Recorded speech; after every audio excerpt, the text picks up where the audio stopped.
हम लोगों का जो मूलाधार चक्र है उसमें 4 वृत्ति है, धर्म, अर्थ, काम, मोक्ष। ये 4 वृत्ति है और इस 4 वृत्ति से ही मनुष्य का सारा मन बना है। हमारे मन में जितने ही प्रकार के विचार उत्पन्न होते हैं इन 4 जो वृत्ति है उसी में से होता है। धर्म, अर्थ, काम, मोक्ष। तो काम, सबसे पहले हम लोग लेते हैं काम को। मनुष्य के मन में काम का मतलब क्या होता है? कामना। कामना का मतलब क्या होता है? इच्छा। कि मनुष्य के मन में कितना प्रकार के इच्छा उत्पन्न होता है, नाना प्रकार के इच्छा उत्पन्न होता है। और इच्छा क्यों उत्पन्न होता है? सुख पाने के लिए। हम जितना ही प्रकार के इच्छा हम देखते हैं वो सुख पाने के लिए हमारा इच्छा उत्पन्न होता है। सुखम वांछन्ति मनुष्य, है ना। छोटा बच्चा भी होता है ना, तो उसको खिलौना चाहिए, खिलौना मिलने से उसको सुख मिलता है। माँ के गोदी में आने से उसको अच्छा लगता है और उसको खेलता है अपने दोस्त मित्रों के साथ, बच्चों के साथ, तो उसको अच्छा लगता है। तो इस प्रकार से सारा चीज़ वो खुशी के लिए करता है। फिर जैसे जैसे बढ़ता है वो आगे बढ़ता है, उसका उम्र बढ़ती है, तो उसका खुशी पाने का साधन उसका बढ़ते जाता है। उसको मोबाइल चाहिए, उसको बाइक चाहिए, आना, उसको फ्रेंड चाहिए, उसको बहुत प्रकार की चीज़ें चाहिए। जब आदमी और आगे बढ़ता है तो उसको और सुख का साधन अलग अलग प्रकार का चीज़ें चाहिए। उसको घर चाहिए, उसको जॉब चाहिए, उसको बहुत प्रकार की चीज़ चाहिए। तो इस प्रकार सुख पाने के लिए सारा काम करता है वो, सुख पाने के लिए सारा काम करता है। इसीलिए हम लोग का आनंद सूत्र में बाबा ने कहा है कि सुखानुरक्ति परमा जैवी वृत्ति। जो सुख पाने की जो इच्छा है ना, वो जीवों की परमावृत्ति है, मुख्य वृत्ति है, सुख पाने की इच्छा। सुख पाने की इच्छा जो है वो परम वृत्ति है। और इसलिए आदमी के जो मूलाधार चक्र में ही कामना है। कामना क्यों है? तो सुख पाने के लिए। अब सुख क्यों पाना चाहता है? क्योंकि उसके अंदर में ये इनबिल्ट ही, अंदर से ही उसको डिजाइन किया गया है कि मनुष्य सुख चाहेगा ही चाहेगा, दुख नहीं चाहेगा, कोई भी सुख चाहेगा। फिर बाबा क्या बोलते हैं? सुखम अनंतम आनंदम। सुख ही परमात्मा है। मनुष्य सुख चाह रहा है और सुख ही परमात्मा है, आनंद परमात्मा है। सुखम अनंतम आनंदम। जो सुख अनंत हो जाता है तो वही परमात्मा है। अनंत सुख ही परमात्मा है, अनंत आनंद ही परमात्मा है। इसलिए मनुष्य सुख को चाह रहा है, मतलब वो परमात्मा को चाह रहा है।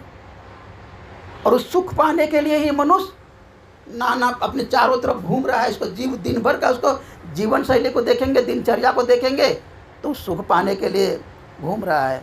और सुख पाने के लिए घूम रहा है, इसका मतलब वो परमात्मा को पाने के लिए घूम रहा है। अब यहाँ पर क्या होता है कि मनुष्य को मान लिया सही ज्ञान नहीं रहता है, तो क्या करता है? सुख पाने के लिए वो शराब पीता है।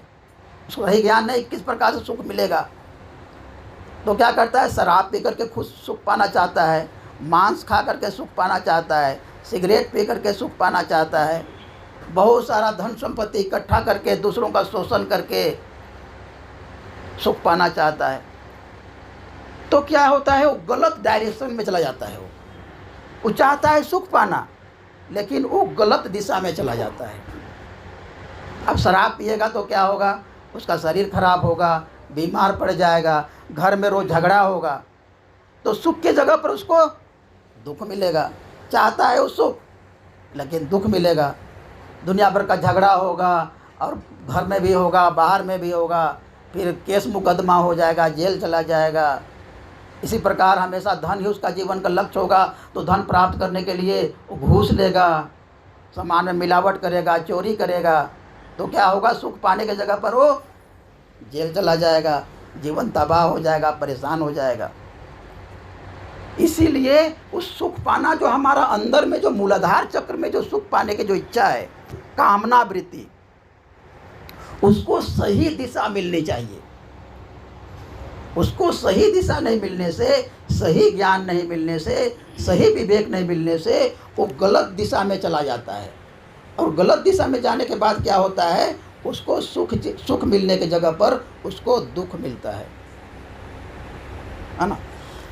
तो मान लीजिए सुख उसको मिलना है, तो सुख मिलने के लिए क्या चाहिए उसको? बहुत सारा पैसा चाहिए।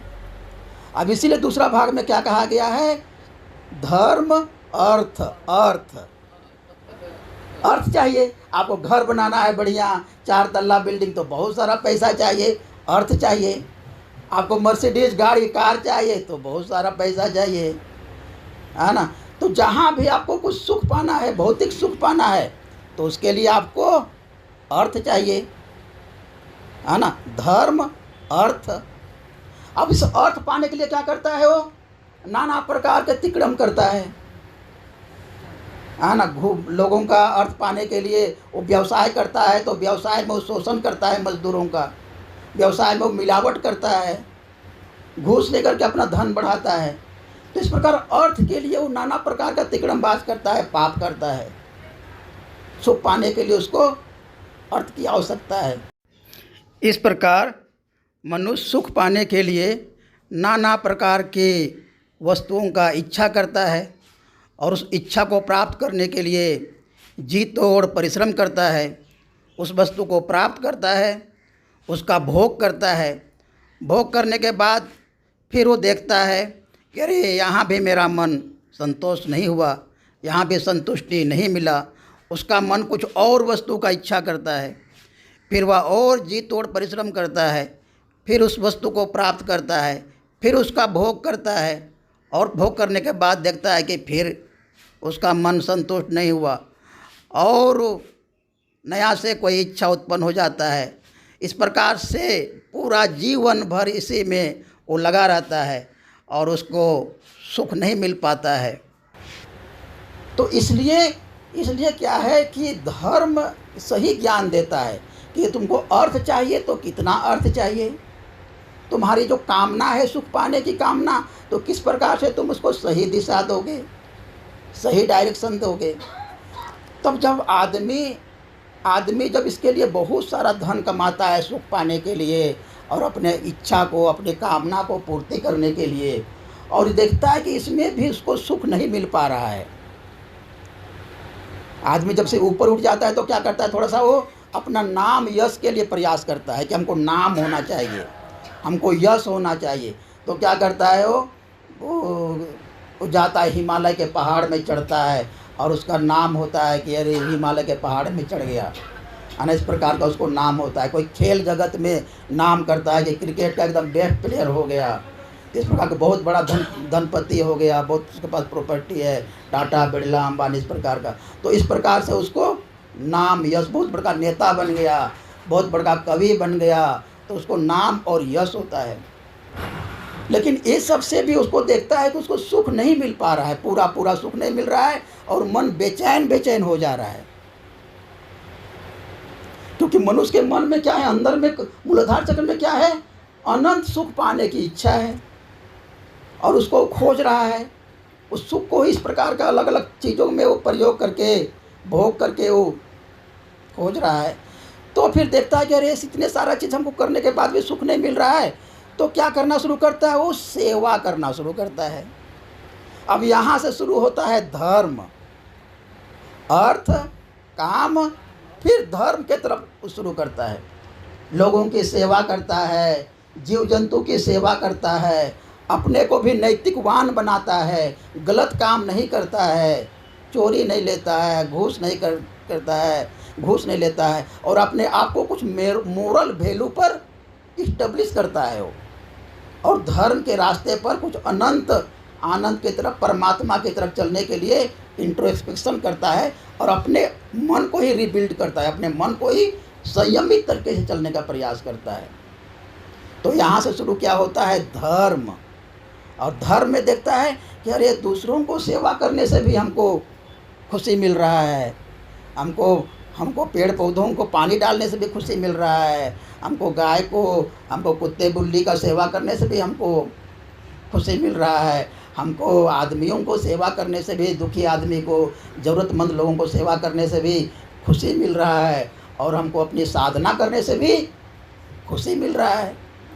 परमात्मा को प्यार करने से भी, प्रभात संगीत गाने से भी, कीर्तन करने से भी, इस प्रकार का प्रोग्राम में आने से भी, सेमिनार करने से भी, डीएमएस करने से भी खुशी मिल रहा है। तो क्या होता है, धर्म की शुरुआत होता है उसके जीवन में, और जब धर्म उसके जीवन में परिपक्व हो जाता है, इस प्रकार चलते चलते उसको पुष्टि हो जाती है, मजबूती हो जाता है, तो फिर मोक्ष के रास्ते पर वो चलता है कि सब धर्म ही सब कुछ है। और इस प्रकार करते करते क्या होता है, उसको परमात्मा की कृपा भी मिलना शुरू होता है। दादा स्वाध्याय जी बता रहे थे कि परमात्मा की कृपा, फिर क्या करता है, इस प्रकार चलते चलते उसको लगता है कि परमात्मा सब जगह है। जिस प्रकार हम लोग का सेकेंड लेसन में है, गुरु मंत्र में है कि परमात्मा सब जगह है। फिर उस संसार को केवल उस संसार के रूप में नहीं देखता है, इस संसार को वो परमात्मा के रूप में देखता है। सब कुछ परमात्मा का ही विकास है। और हम लोग सेकेंड लेसन में कहते हैं ना कि ये भी ब्रह्म है, ये भी ब्रह्म है, सब कुछ ब्रह्म है। तो सेकेंड लेसन में हम लोग पूरा जगत को ही परमात्मा समझते हैं, और इस प्रकार से उसका पूरा दृष्टिकोण बदल जाता है, उस संसार को देखने का उसका नज़रिया बदल जाता है। जब इसमें परिपक्व होता है, जब इसको इसमें पुष्टि होती है, मजबूती मिलती है, तो वो मोक्ष के रास्ते पर चलता है। और इसी को बोलते हैं वशीकार। वशीकार का मतलब क्या होता है, अपने सारे इंद्रियों पर उसका कंट्रोल हो जाता है, और फिर उसका मन इस संसार के प्रति, भौतिक संपदा के प्रति अंधा होकर नहीं दौड़ता है, मान सम्मान यश के प्रति भी अंधा होकर नहीं दौड़ता है। उसका अपने मन पर नियंत्रण हो जाता है, वशीकार हो जाता है, अपने इच्छाओं पर उसका नियंत्रण हो जाता है, और बस परमात्मा को खुश करने के लिए काम भी करता है। तो परमात्मा के खुशी के लिए, परमात्मा के आनंद के लिए, हर एक काम में, अपने सुख में, दुख में, हर एक काम में वो परमात्मा को शामिल करता है। हम लोग सेकेंड लेसन लेते हैं तो क्या अपने हर एक काम में परमात्मा को शामिल कर रहे हैं। तो इस प्रकार से जो हमारा मूल वृत्ति है, धर्म अर्थ काम मोक्ष, ये हमारा मूलाधार चक्र में ही है, ये इनबिल्ट है परमात्मा की तरफ से। ये हम लोगों के मन में ये डाल दिया गया है, प्रोग्रामिंग कर दिया गया है। जिस प्रकार कंप्यूटर में क्या करते हैं हम लोग, प्रोग्रामिंग करते हैं ना, उसी प्रकार हमारे मन में ये प्रोग्रामिंग कर दिया गया है। मनुष्य चाहेगा ही चाहेगा सुख पाना, और सुख पाना चाह रहा है, इसका मतलब परमात्मा को चाह रहा है, लेकिन उसको सही दिशा नहीं मिलने के कारण वो गलत दिशा में चलता है, और उसको सुख मिलने की जगह पर उसको दुख मिलता है। तो इसलिए हम लोग जाने और अनजाने परमात्मा की तरफ चल रहे हैं, और परमात्मा को केंद्र बना करके ये घूम रहे हैं। कोई दूर से घूम रहा है भौतिक जगत में छोटे छोटे सुख पाने के लिए, और कोई थोड़ा नज़दीक से घूम रहा है, कोई और नज़दीक से घूम रहा है, हरि परिमंडल गोष्ठी बना करके। परमात्मा बीच में, हम कीर्तन करते हैं, परमात्मा को बीच में रखते हैं बाबा को, और चारों तरफ घूमते हैं। उसी प्रकार ये पूरा सृष्टि जगत परमात्मा को केंद्र मान करके, सुख को केंद्र मान करके, आनंद को केंद्र मान करके, परमानंद को केंद्र मान करके घूम रहा है। और घूमते घूमते क्या करता है, एक दिन उसे परम आनंद में वो अपने आप को मर्ज कर देता है, मिला देता है उसे परम आनंद के साथ। उस परम आनंद के साथ वो एकाकार हो जाता है। परमात्मा किस प्रकार से कृपा करते हैं मैं आपको बताता हूँ। मैं शांति नगर में रुका हुआ हूँ, तो मैं आने के साथ ही वहाँ पर 2-3 लड़के रहते हैं। उनको मैंने बोला कि तुम लोगों का लेसन कैसा है, मैं आया हूँ, तुम लोगों का रिवीजन कर दो। मैं बोल दिया, लेकिन बोलने के बाद भी लड़का लोग कोई सुना ही नहीं। मतलब दादा जैसे आए तो बोल दिए, कोई सुना ही नहीं। और देख रहा हूँ वो पंजनिया में उसको ज़बरदस्ती उठा रहे हैं, 2 बार उठाने के बाद उठ रहा है, फिर पंजनिया करने के बाद फिर जा कर के 9 बजे तक सो जा रहा है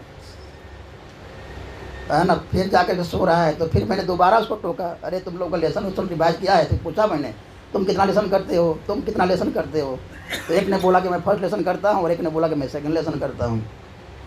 तो सब तुमको मंत्र वगैरह याद है ना? तो बोला हाँ याद है। दूसरा ने बोला कि हाँ याद है, उसने ही बोला। तो मैं देखूँगा, मैं बोला कि मैं देखूँगा, मैं पूछूँगा। लेकिन क्या हुआ, वो लोगों का लाइफ स्टाइल देख करके मेरे मन में लगा कि लोगों को रिवाइज करने से कोई फ़ायदा होता नहीं है। ना बोल रहा हूँ, फिर भी 9 बजे तक सो रहा है, पंजनिया में 3 बार बोलने के बाद उठ रहा है, और कोई मतलब नहीं है, नहाना भी नहीं, नहा भी नहीं, 2 दिन से नहाया भी नहीं लड़का, ठंडा है बोल करके नहाया भी नहीं। तो मैं सोचा कि क्या है लोगों का लेसन वेसन रिवाइज करना, तो मैंने छोड़ दिया, बोले चलो छोड़ो नहीं करते। फिर क्या हुआ कि कल वो लड़का बोलता है कि दादा बाबा मेरे सपने में आए थे, बाबा मेरे सपने में आए थे और बोलते हैं कि दादा जब तुमको बोल रहा है लेसन रिवाइज करने के लिए तो लेसन रिवाइज कर लो। वो लड़का हमको बता रहा है, वो लड़का हमको बोल रहा है कि बाबा मेरे सपने में आए थे दादाजी, वो भी शाम को 4 बजे में से सो रहा था और बोला कि दादा जब तुमको लेसन रिवाइज करने के लिए बोले तो लेसन रिवाइज कर लो। और तब वो लड़का को मैं लेसन रिवाइज किया, और मैं जब लेसन रिवाइज किया तो क्या देख रहा हूँ, उसका मंत्र सब भूला हुआ है, उसको कुछ याद नहीं है, कुछ अता पता नहीं है, लेकिन ज़बरदस्ती प्रेशर में पंजन वगैरह मुड़ करके खड़ा हो रहा था। तो इस प्रकार से परमात्मा कृपा करते हैं, एक अदना सा भक्त को भी इस प्रकार से परमात्मा कृपा करते हैं शुरुआती लेवल से। और जो साधना में परिपक्वता होती है तो करते ही हैं। हम लोग साधना के क्रम में अलग अलग जीवन के अलग अलग क्षेत्र पे हम लोग अनुभव करते हैं कि परमात्मा किस प्रकार से कृपा कर रहे हैं। तो इसलिए हम लोग साधना के, उस लड़के का नाम है राकेश, उस लड़के का नाम है राकेश, और वही लड़का जापान जा रहा है अभी अक्टूबर में, है ना। तो मैं बोला कि तुम जापान भी जाना, तो वहाँ पर भी हम लोग का आश्रम है, वहाँ आश्रम जाना, दादा लोगों से मिलना, प्रोग्राम में जाना, धर्मचक्र में जाना, सेमिनार वगैरह में जाना, वहाँ से लिंकअप रहना, कांटेक्ट में रहना। इस प्रकार से मैं बोला, इस प्रकार से परमात्मा की कृपा सब लोगों पर है। और हम लोग सब बाबा के भक्त हैं, बाबा के शिष्य हैं, बाबा हम लोगों के पिता हैं, हम लोगों के गुरु हैं, और हम लोग बाबा नाम के उलम कीर्तन करते हैं, उनके रास्ते पर चल रहे हैं, खुद भी चल रहे हैं और दूसरों को भी जोड़ना है।